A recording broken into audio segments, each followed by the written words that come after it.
And now, Pujya Atman Sri Swami Jyotirmayananda commences tonight's satsang with the Sanskrit peace chant.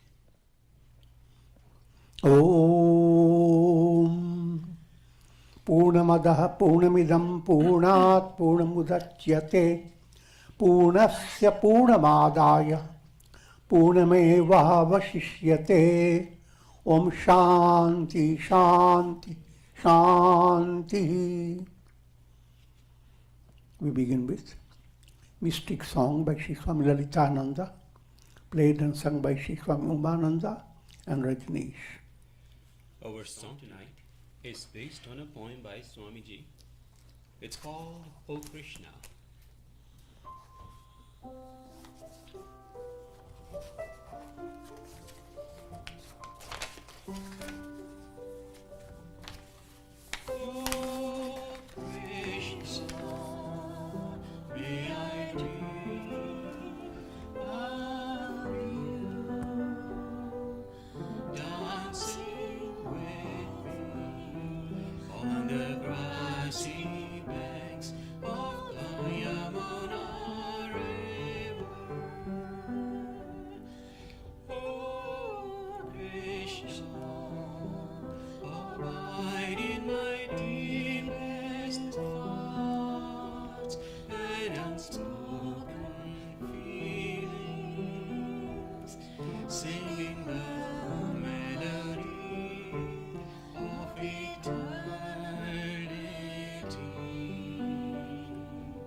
We are recording from the ashram of our revered Guru, Pujya Atman Sri Swami Jyotirmayananda in Miami, Florida. Today is July the 14th, 2020, Tuesday evening, and tonight Swamiji will be lecturing on the Yoga Vasistha. This is series 2018, class number 255. And now, Pujya Atman Sri Swami Jyotirmayananda. Om Brahmanandam Parmasukadam Kevalam Jnanamurtim Dvandvatitam Gagana Sadrisham Tattvamasyaadi Lakshyam Ekam Nityam Vimalamachalam Sarvadhi Sakshi Bhutam Bhavatitam Trigunarahitam Sadgurum Tam Namami. Om. Adorations to Sadguru, he is Brahman, the giver of supreme bliss, embodiment of pure consciousness, one without a second, vast as the ether, infinite, eternal, beyond the three gunas and their modifications, the supreme preceptor. Yoga Vasistha, Upasham Prakarana, Section 92, Sadhana leading to wisdom.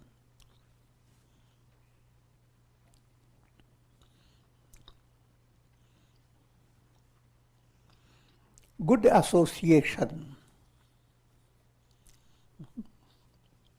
The scriptures are nothing more good to say.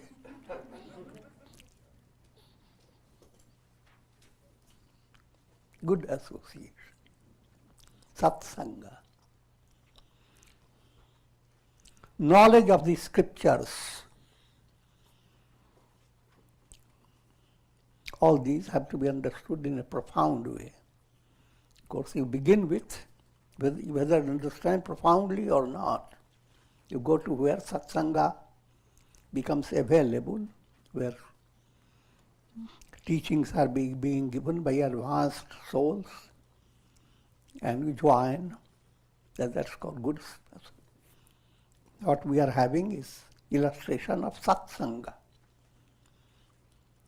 But satsanga should not stay confined only to that. It should be a profound project in your life, from morning till evening, day by day, hour after hour, and so forth.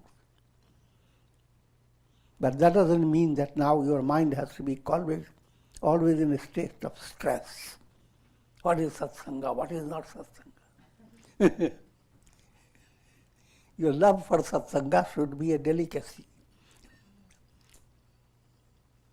Your mind begins to taste the joy of seeing things in a mature way versus seeing things in a kiddish way.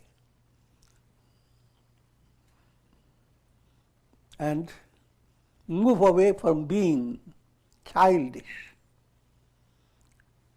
to a grown-up state.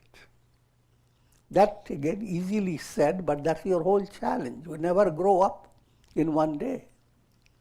It took you a long time. But that's your art of spiritual life. How to turn the mind positive in no matter which situation. If it is adversity, even this will pass away. No gain without pain. So many adversities you have overcome. So why allow your mind to be dumped? Keep the mind's energy directed towards resolving the adversity by your common sense. Use all your common sense, leave no stone unturned. But do all that in a very spontaneous way, not with pressure or tension. And if what you are doing doesn't succeed to your expectation, don't be frustrated. Frustration is never a solution. No despair. Go on repairing.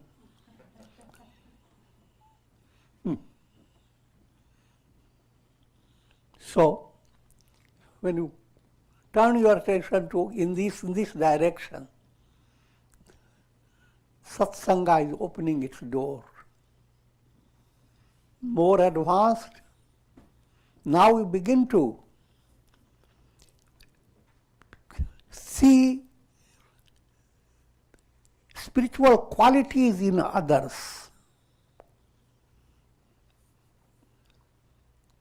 All people are sourced by God within them. And so, any good quality that you see in other is a ray of God coming. So always open your heart to appreciate it,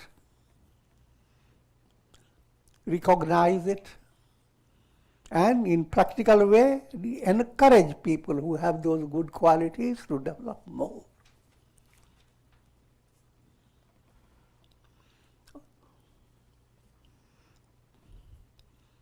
Leading to, all these are different stages of satsanga, leading to a state where everything in this world, first, things that are very impressive to the mind. Flowers, birds, and similar things. Allow your mind to be inspired by all this. The whole world opens itself, open many gates to your satsanga.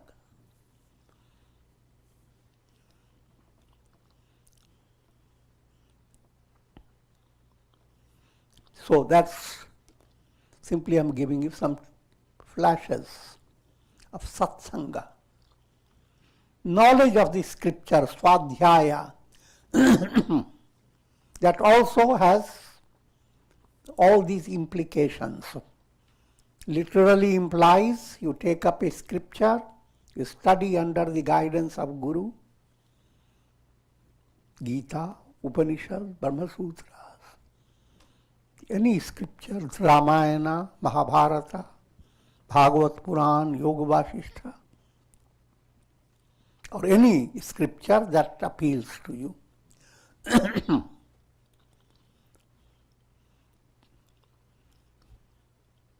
And gain deep insight under good guidance. But that's first stage of understanding about Swadhyaya. Go into deeper level. Learning lessons, that's what, two things are there. Lessons, what lessons to learn? What is the greatest lesson in your life? But don't go into that climax. You should become addicted to learning lessons. Lesson addiction. Unlimited.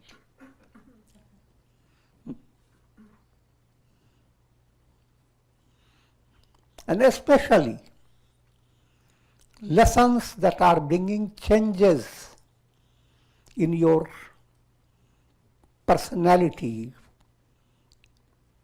changes that indicate spiritual enrichment. You are learning lessons, you have more control over your mind, you have more forbearance, ability to be patient, and ability to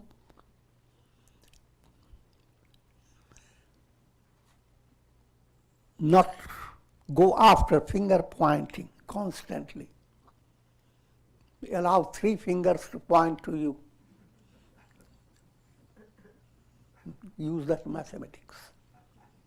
3 times look into yourself. That which you are hating in somebody, why are you hating? Because you have been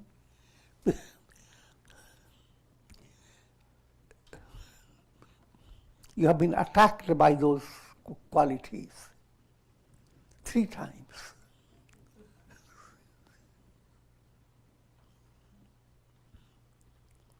All that, I can go on and on, but just to understand those points. Learning lessons. Again, lessons never stop. Even if you feel that your Kundalini has come to Sahasrara, and you have nothing more to learn. Aham Brahman, what else?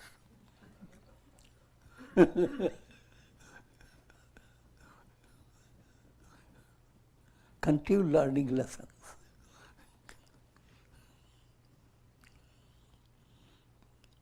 Lessons in every stage. How you handle your desk.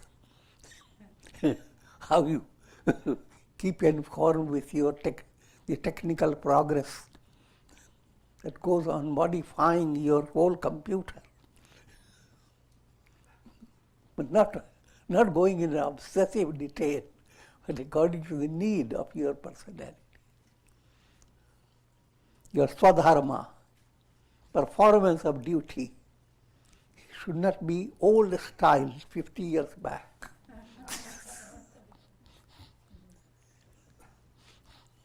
Use all the modern resources. Be wise. So all that, these are lessons in every stage. Lessons for what medicines you should take, lessons for your health, lessons for how to calm your mind, and many, all things.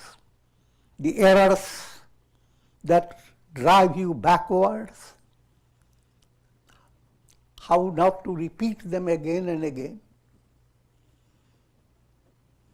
The food that you eat that causes vomiting, how not to go after the same food again and again.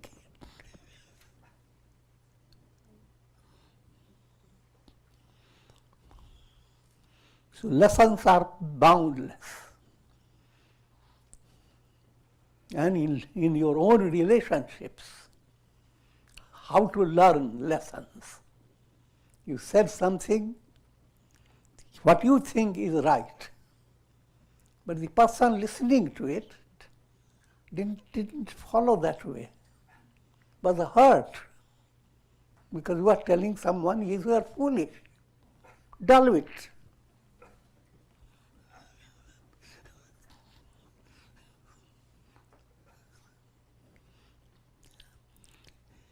So, we learn lessons, how to give good advice.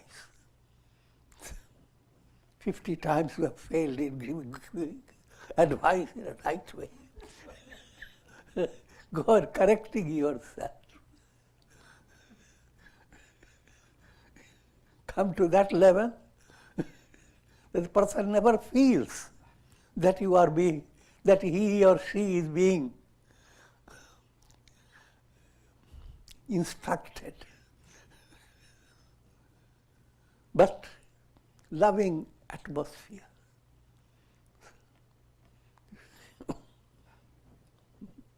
I can go on creating some imagination.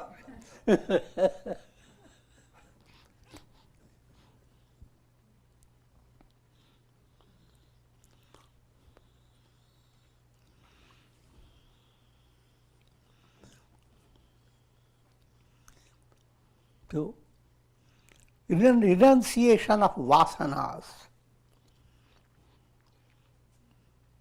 impacting upon vasana, again is a broad plan of life.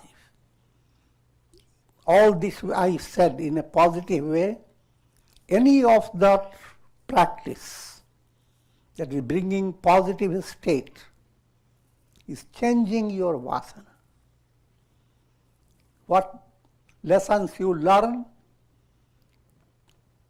that which keeps the record of your learned experience, that's your subconscious, and the root lies in the unconscious.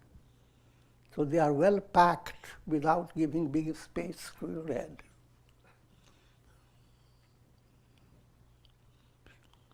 Any good lessons learned is with you. You may seem to as if you have forgotten it, but the lesson has not forgotten you. So sometimes, unwittingly, your subconscious pushes you. Things that you didn't plan to think. Subconscious opens the door. Human life is very interesting.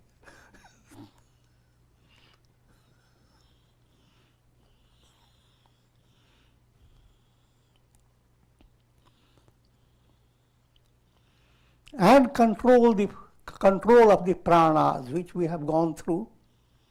Each time your mind changes, pranas are impacted. Each time pranas operate in a particular way, the pranas are harmonized, mind automatically tends to become quieter, turn to positive. It goes both ways. You are joyous, you don't have to think of which muscles I have to give attention to make healthy face. Joyousness picks up all the needed, nearly 100 items in your face. Puts them in the right order.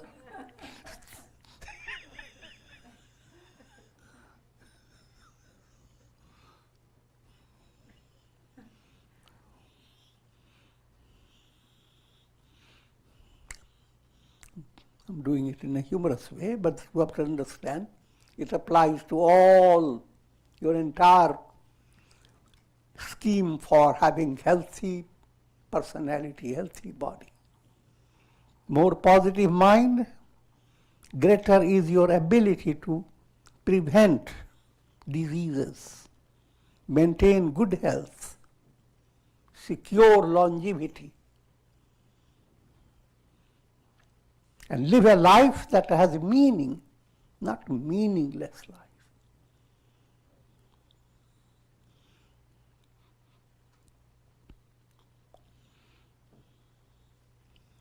So these are the best methods of attaining self-realization.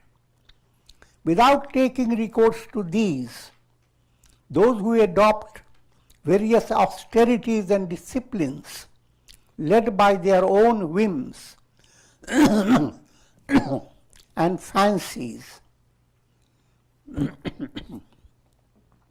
are unable to attain the goal in spite of their intense efforts. This point has to be simply understood easily, you see. If you want to learn music, be a good musician, don't learn from a monkey.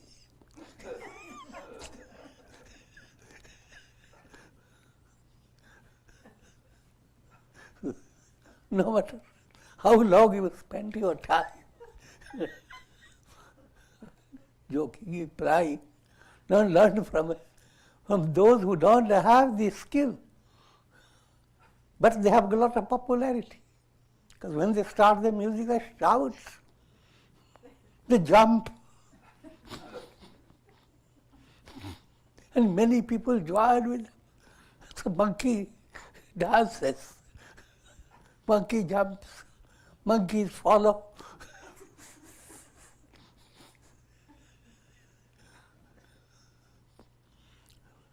But no matter how much effort you have done in maintaining eccentric type of practice, that does not lead you to success, spiritual success. This all is pointing to integration, harmonization in your personality.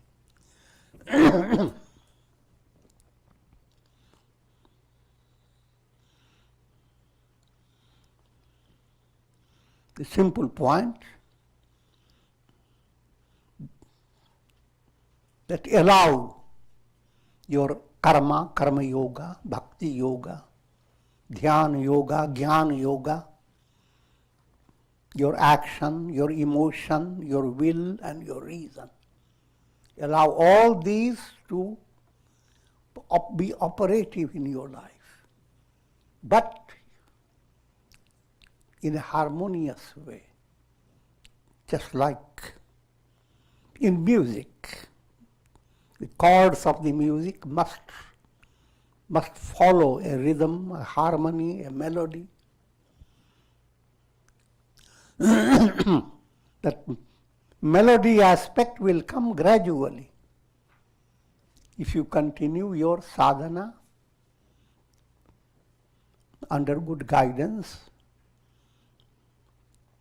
and with satsanga.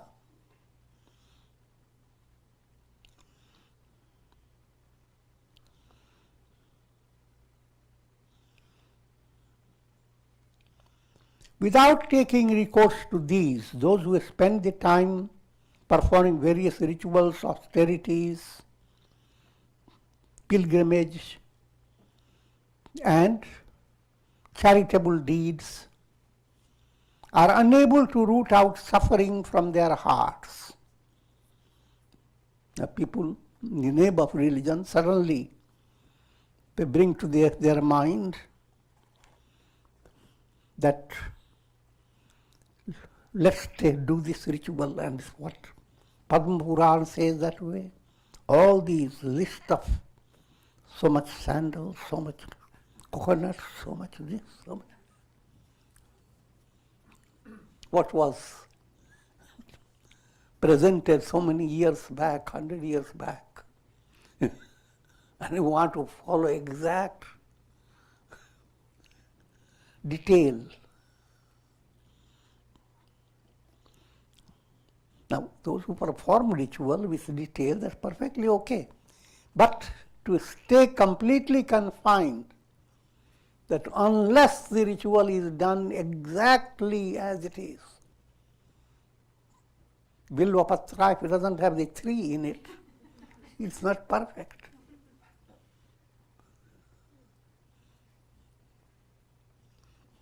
People, I'm just giving you some details.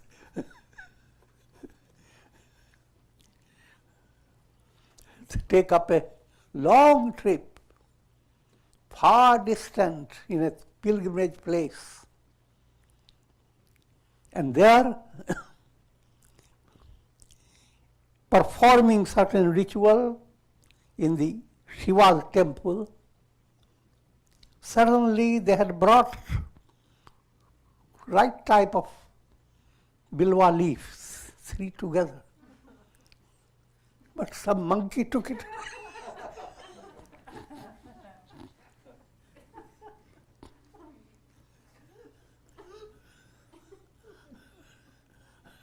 Now they communicate with all their near and dear ones, because today there is, you have this special scientific equipment. Even picture the bilwa leaf, how it was there and how it has gone. Another person has an opposite experience. You hardly thought of bringing a bilwa leaf, but by the time you started, suddenly dropped exactly.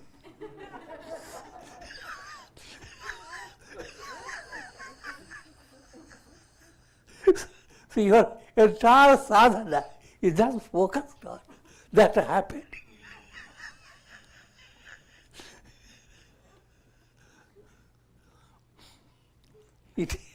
I'm not discouraging you to understand that also is a miracle of grace, even little things. But your whole sadhana was not just meant for that.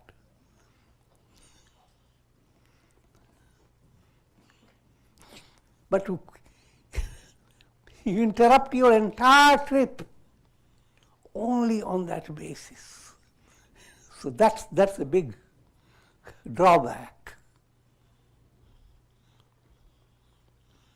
So whenever the scripture talk about those spend their time performing various rituals, austerities, pilgrimages, and virtuous deeds. By virtuous deeds meant for popularity. So the people do charitable works, but they do it in a way, old style, find a path that is very popular, so many people go, and build something with a big name of yours. This is a park, a temple, donated by that great personality. So how many donations have I done? How many good deeds have I done? So you are counting your good deeds. So that type of virtue is increasing your vanity. It is good, but that goodness will give you result in the form of bhoga. You will go to heavenly world led by your virtuous karma. But heavenly world is not eternal. Your karma will get exhausted. Then people are born again. So that's the result of virtues that are confined to your ego's concept. But virtue that allows your ego to be transparent. Virtue that's when you are admired by your virtuous deeds, you simply say, please don't. God does all those things. You don't have to use the same words. You may even accept, yes, you did. But internally you must have that humility. Then you are doing real virtue. Otherwise you are counting how many deeds you have done.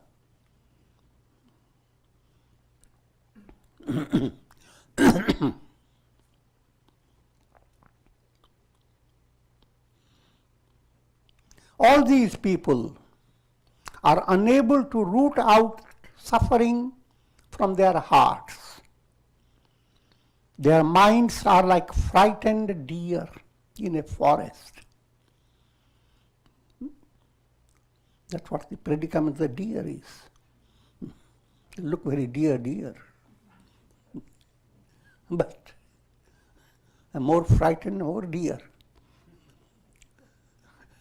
But that's the moha-based description of cute looks.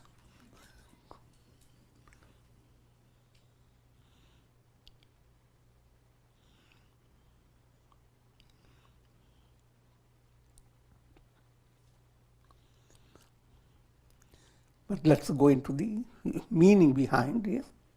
The mind becomes like that type of deer, constantly terrorized by wolves, bears, lions, tigers, and many other animals. Constant terror. And from old times, human beings have been hunting the deer.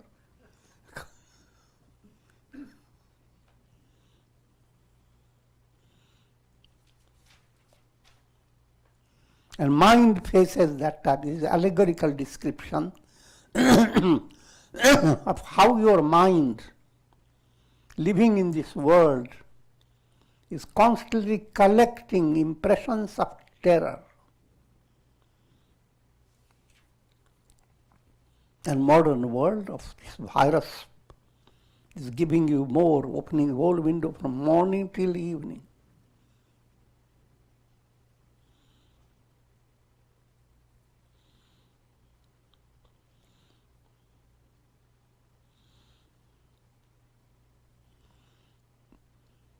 Like a stream descending from a mountain height, such a mind flows to the objects of the world.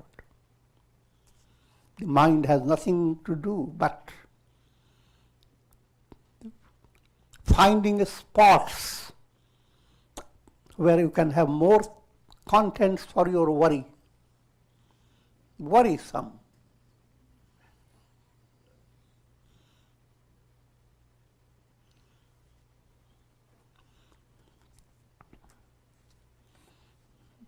That's what people do. When you look for news, what are you looking for?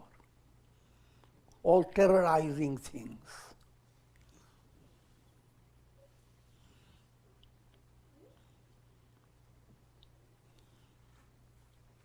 Gathering the impressions of attachment and hatred. And what are you gathering? Impressions of raga, dvesha. Attachment. Things give you slightest delight. Now you hold on to that. We say, wish, may I have this type more and more. And dvesha, same thing that gave you delight, changes its position, becomes a source of pain. Now the mind collects dvesha. This item, this person, this object that gives me pain. Oh God, let this go far away. So one day you spend time, let this never go away. Another day, let this go far.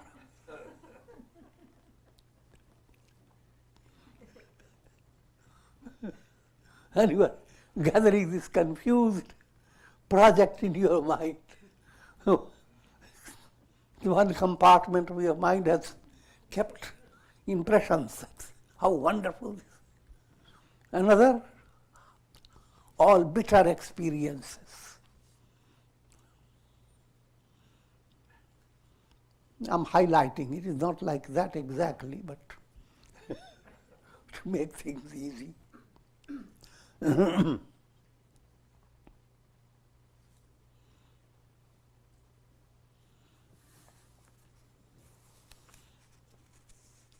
Therefore, O Rama, take recourse to the methods that give rise to intuitive realization of the self. In other words, if you are allowing your mind only to stay afflicted by raga, dvesha, attachment and hatred, by mentioning attachment and hatred, you are implying all the 5 factors, kleshas. 5 factors: ignorance, egoism, attachment, hatred, fear of death. These are called kleshas.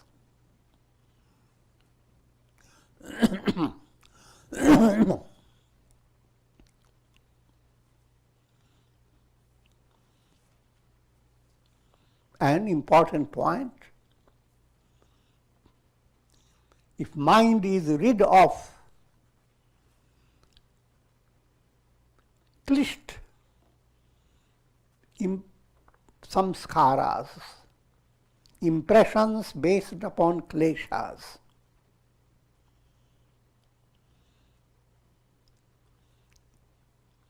and another term is aklisht. If mind comes to that level of purity, then there is tattva jnana, revelation. Aham brahmasmi, I am Brahman. But as long as kleshas grip your mind, your intellect remains dull. And your identity, true identity, is never recovered as long as it is gripped by kleshas.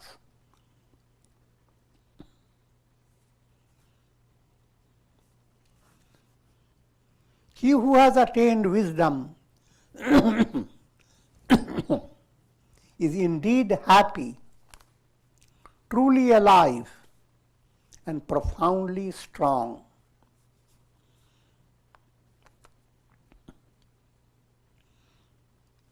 People always give blessings. May you be blessed with health, long life, peace, prosperity, and long life. You live for 100 years, for 1,000 years. What I'm trying to say. All that becomes meaningless if the blessings are meant to keep you involved in the worldly prosperity. Real prosperity are used with the same terms. Health, but health means that type of your body mind set that is never forgetting the goal of life.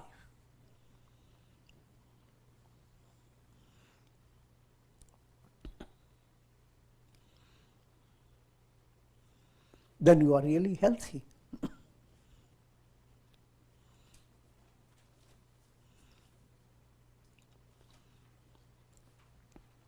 Again, if your happiness is only on the basis of sense enjoyment, then you are not really happy.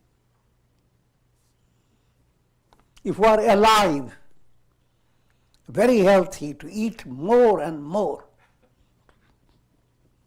wonderful things, more select items,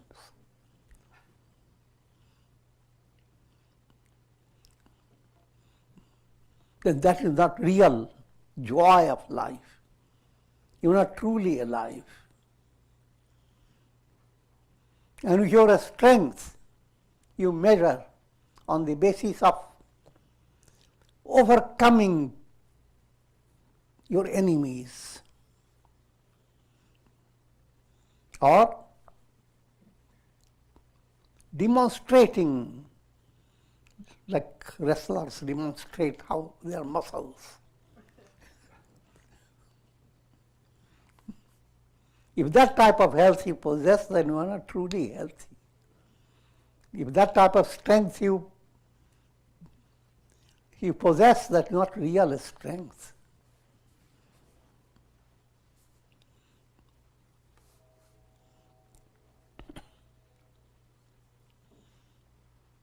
O Rama, withdraw the mind from the illusory objects of the world and direct it to Brahman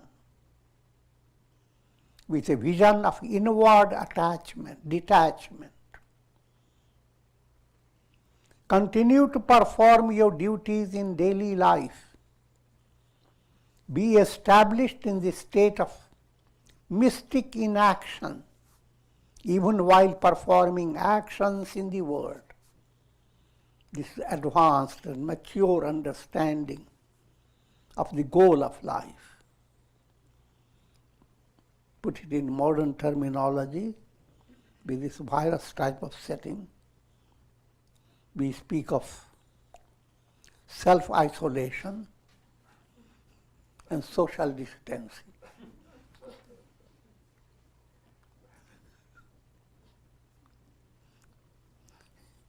For dealing with death virus, you have to do the same thing in a profound way.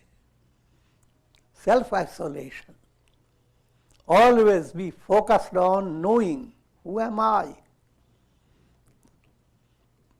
So isolate yourself even from your own physical body. You are not the body, you are not the mind, you are not the intellect, you are not the ego. Put on swab.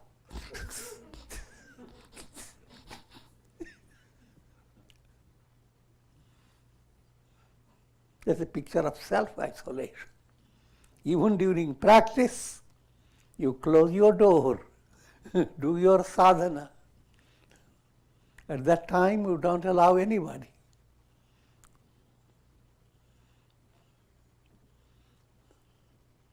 And social distancing, yes, society, without society, you can't be doing many of your duties.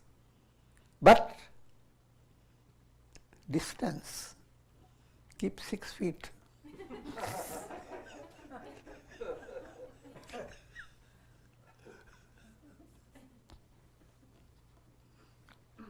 Can control your sneeze, etc.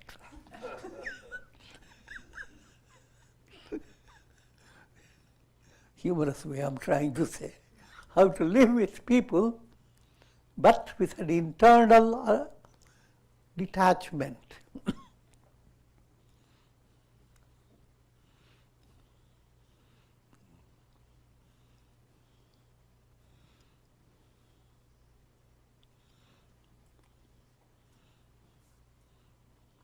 That's called asanga.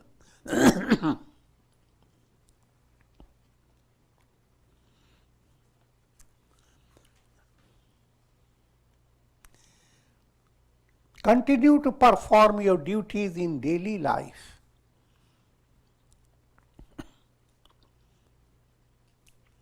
Be established in the state of mystic inaction, inaction called akarma. And there is a little formula. Karma plus vikarma becomes akarma. Karma, the work, duties that you do.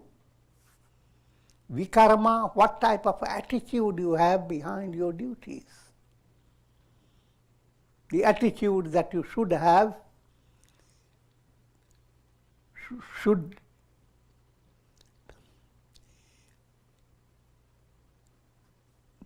it is recognized in the form of yajnas. If you are doing japa, doing swadhyaya, all these are called japa, all these are called yajnas. I'm giving you a very first early stage of akarma. Early stage, same day you are living, doing various chores. But the day when you have started with meditation, japa, your asanas, that day you have added a special vikarma to your karma. When you do that, changes occur in the performance of your duties. First stage of change, you find great precision, delight, and spontaneity in handling the chores of your life.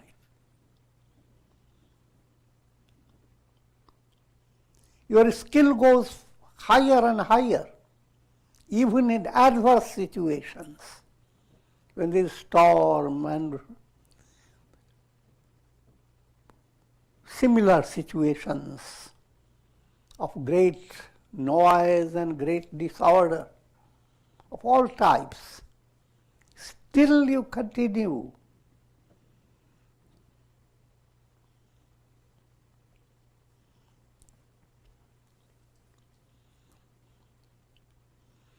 And as you begin to understand the term yajna,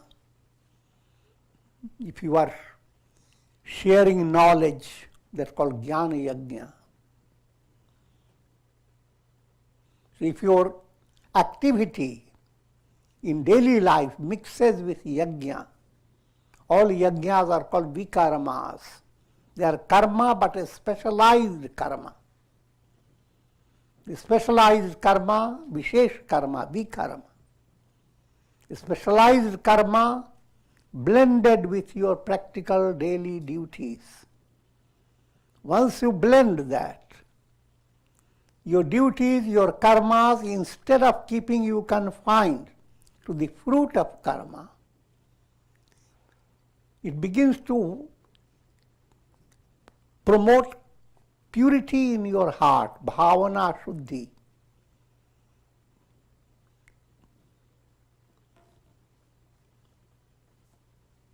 And when that happens, love of God begins to blossom. Bhakti begins to rise. And with bhakti being highlighted in your personality, all the yogas, integral yoga reaches a great success. Bhakti brings sweet melody to your spiritual movement. So ultimately what happens?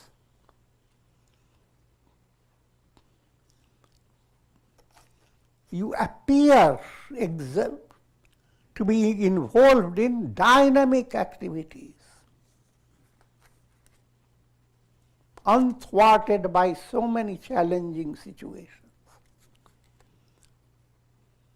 You appear inwardly nothing, as if you have done nothing. You're simply peaceful. See the opposite side. You develop the idea, I must rest. So you rested a whole day and ended up to sleep with a very tired mind, exhausted.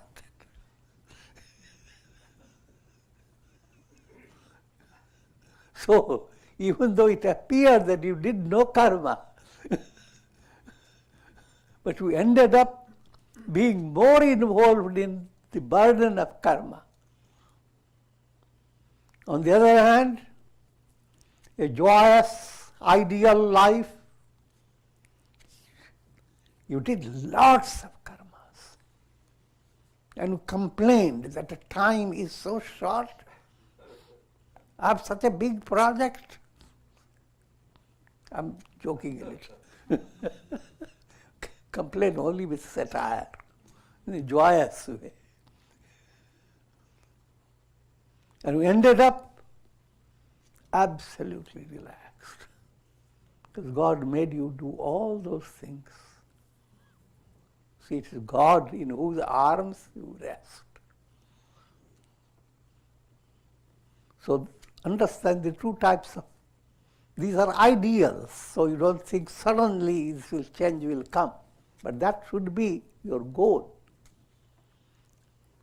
And any progress is a progressive movement.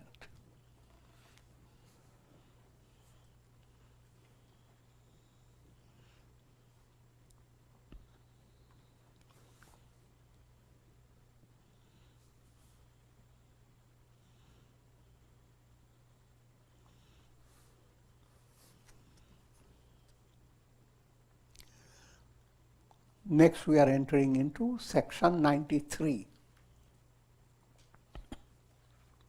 The glory of spiritual enquiry, vichar, and the attainment of wisdom. I've already told you, Yoga Vasistha doesn't have any other topic. Sage Vasistha continued, O Rama, even a little practice of vichar can enable a person to have considerable control over his mind. The vichar term is very subtle. When translated, it simply do your best by saying inquiry. But it is a subtle search within yourself. Who am I? But no matter whichever way we say, we are using words. But inquiry is an internal hunger for truth.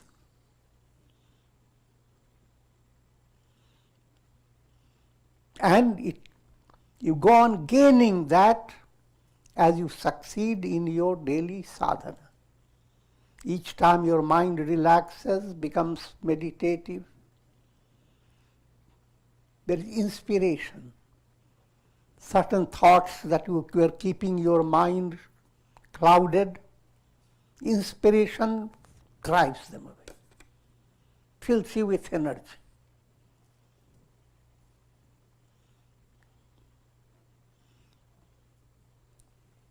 So that type of inspiring movement, what is the source of that inspiration? And that is your whole internal life is focused on finding that source. The more and more you awaken that process of having your gaze towards the goal of your life. Now, all this time I'm saying allegorically, the idea is your understanding continues to advance. The understanding that you are not physical body. You are not a mortal personality. So therefore, no matter what happens, this is not an end of your life.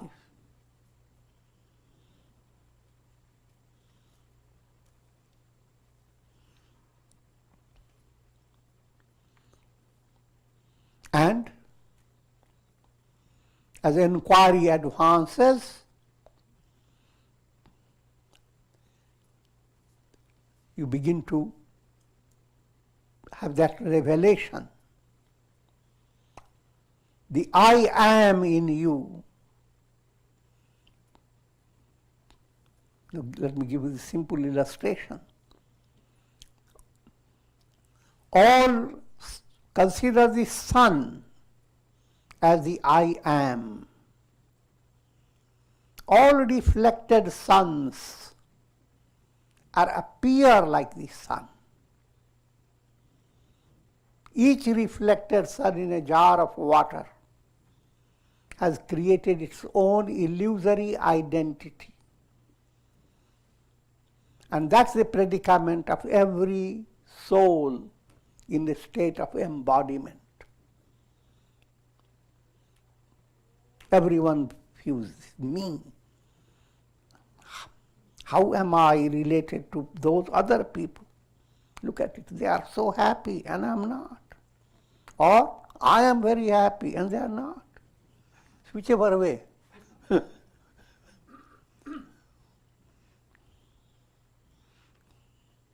And find countless I ams in a turmoil. But out of all these I ams, the source, the reality, the sun. So until the shaky I am has come to realize I am that, the goal is not attained. No matter how best or how better an embodiment becomes possible for you. The water content in a pot, no matter how you put it into another beautiful jar, from illusion point of view, the reflected sun is very happy now. So, happiness based on karma and embodiments, that happiness is so shallow. But all this is due to lack of your true identity. It's an identity crisis. Discover your identity. And the identity of countless souls, no matter there are how many souls, the identity is only one. The I am the sun. The sun is only one. I'm talking from the allegorical point of view. Similarly, I am the absolute reality, Brahman. That's your true identity.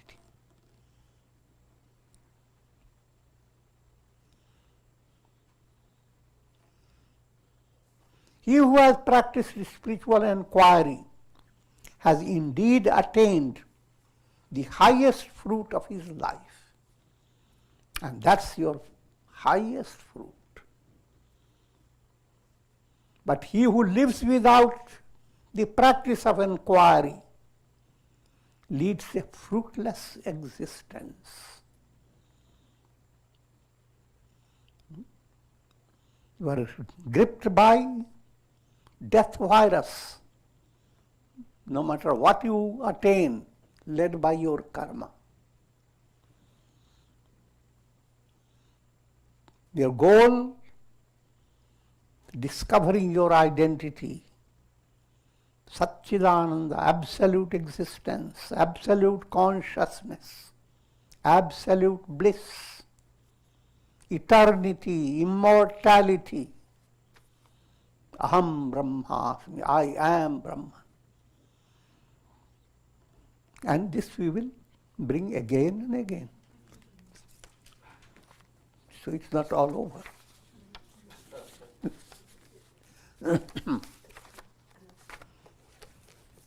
Om.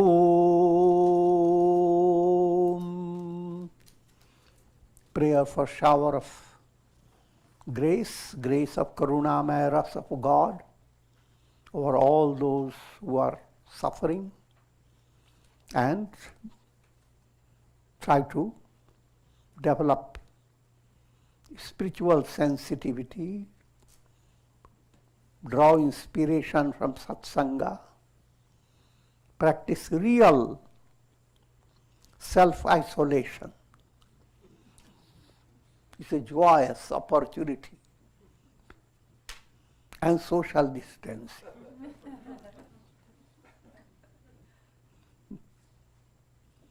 Turn your all this into an opportunity for best austerity, best spiritual sadhana, and emerge blessed with Shakti, Bhakti and Mukti.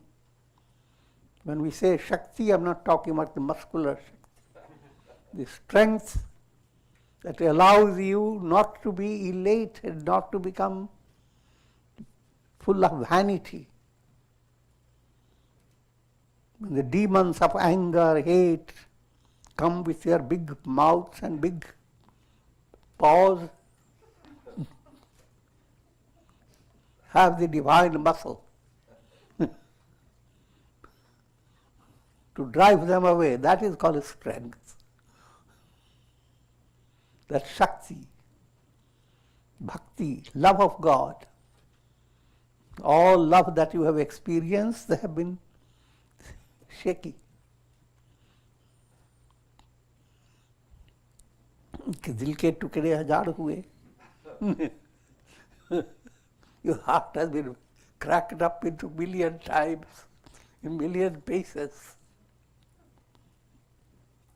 So try to develop that type of love that cannot be broken to pieces,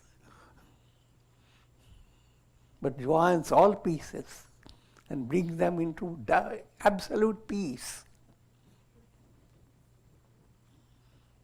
and mukti, liberation. So that's the goal of life. And when you bring that goal of life in your view, that's the best celebration, the best project of a joyous project. And with this, Om Trayambakam Yajamahe Sugandhim Pushti Vardhanam Urvarukum Bandhanan Mrityor Mukshiyama Mritat Om Sarve Bhavantu Sukhina Sarve Santu Niramaya Sarve Bhadrani Pashyantu Ma Kaschid Dukha Bhag Bhavet Om Shanti Shanti Shanti Om Hari Om Tat Sat.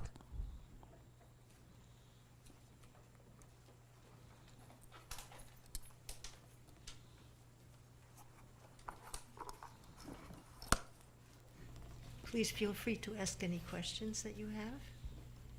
Raise your hand. Little hand. Ram Gurudev, you have described Pratipaksha Bhavana into suppression, substitution, and sublimation. And other times you have described the sublimation as rooting out. Can you describe what the process of sublimation looks like?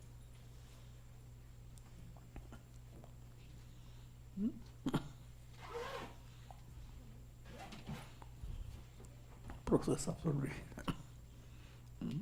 Let me give a simple illustration. Look at sandalwood.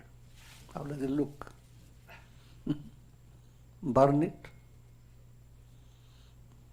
and now sandal fragrance is coming up. The sandalwood is being sublimated. This anger turns into a joyous mind. Bring your mind, instead of keeping angry, mind becomes cool, gentle, gracious. The scriptures give you negative qualities and there are opposite virtues that counteract it. Violence by non-violence. pride by humility,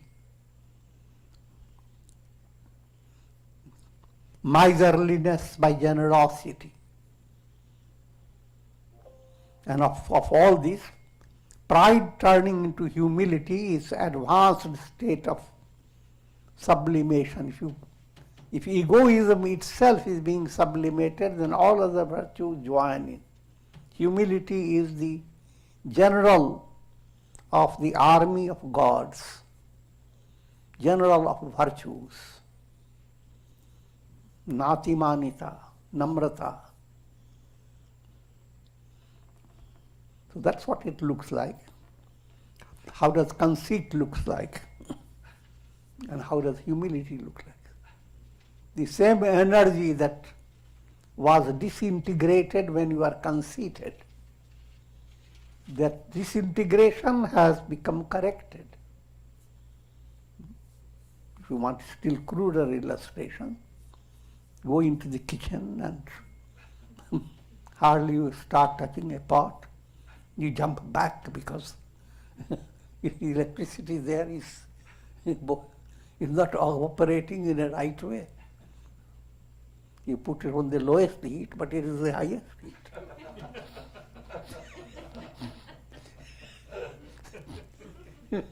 This disintegration. Same energy that has gone to that, now you bring about correction. Now it becomes so gentle that you are ready to take your tea and sing a song. That's the way sublimation looks like. One more question from you. You described the vichara in part as finding the source of inspiration without words or... Everything is involved. Practice starts with you study the literature, bring, say, certain verse in your mind about the many stotras, many verses, many things of the Gita.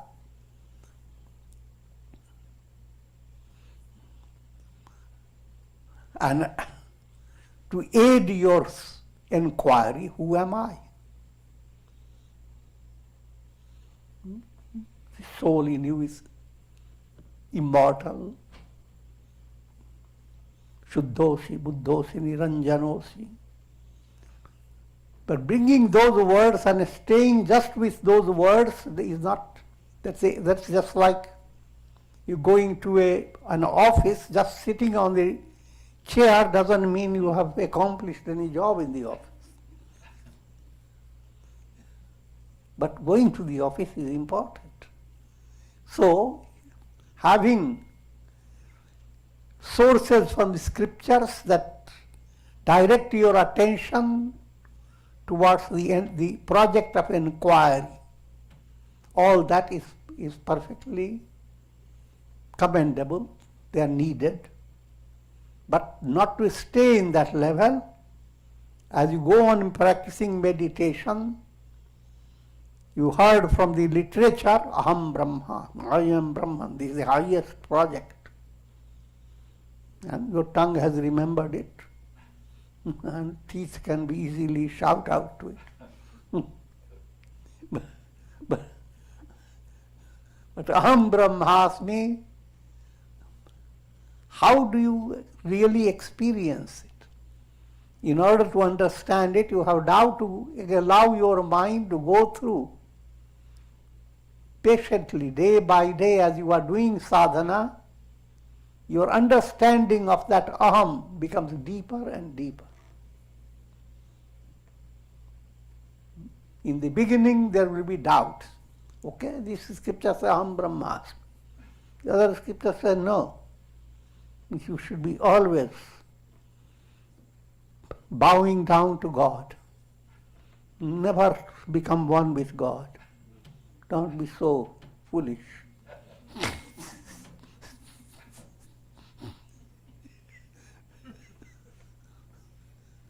So, the first stage, your vichar is shaky.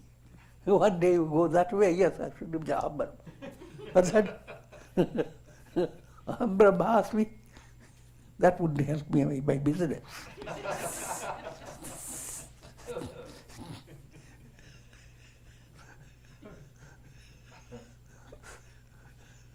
So when you are in the shaking ground, you are in kindergarten. Understand, the Aham Brahmasmi is the whole entire project of your biggest attainment.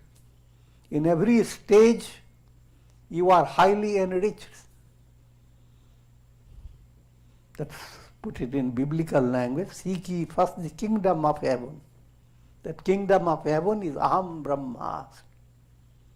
All else shall be added unto you. The entire world is expression of Aham, Brahman. You are not missing anything. In that Aham Brahmasmi, you are attaining that. It's just like a reflected sun becoming the sun. From ordinary point of view, has lost the pot, has lost the... So many things happen day by day. You lost its connection with other reflected suns. Countless things it has lost. But whether it's a loss, it says, realize I am the sun. So that Aham Brahmasmi movement is that type of deeper understanding that goes on developing more and more until it comes to an end. And it is not always a conscious process. When you have begun it and you are living life of integration, your Aham begins to settle within yourself automatically. Sometimes you realize you are very on shaky ground, but at the same time, you are strong. You don't forget your sadhana. You may complain against it, but you are not going to give it up. That means you yourself don't know your own strength.